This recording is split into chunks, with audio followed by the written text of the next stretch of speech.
CBS News watched as one woman showed up breathless at the Moolchand Hospital in Delhi, desperate for oxygen and a bed. The facility has some of the best resources in New Delhi, but there was no space left, so they sent her away. Dr. Nabeel Rahman runs the emergency room at Moolchand, which has been converted into extra space for an ICU that, still, is absolutely crushed with patients.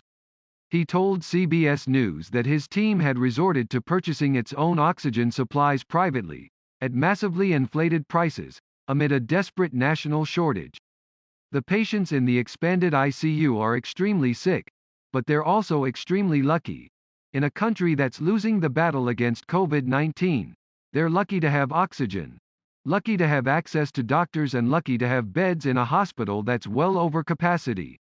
Many of India's coronavirus victims caught the disease during huge religious gatherings, which were promoted by the Hindu Nationalist Party of Prime Minister Narendra Modi as it campaigned for recent state elections. Blank, underscore, blank, underscore, blank, underscore, blank, underscore school teachers were ordered to oversee voting stations, and many were among those who caught the killer virus. About 700 died of COVID-19. Shad Hassan's mother is one of the teachers who survived, but now she's on life support, and he told CBS News that he couldn't afford to get her potentially life-saving medication.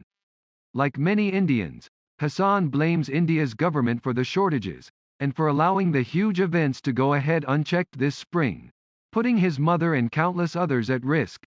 At this time of crisis, how can you be so stupid? He wondered.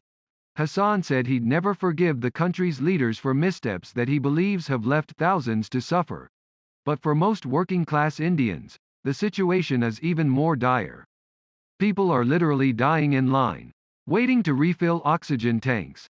Bear in mind that India is one of the world's most populous nations, home to almost 1.4 billion people. With many cases and deaths going unreported, the true toll that COVID-19 is taking in the country is believed to be up to 10 times higher than reflected in the official figures, which are already harrowing, with a death toll over 200,000 and more than 20 million infections confirmed.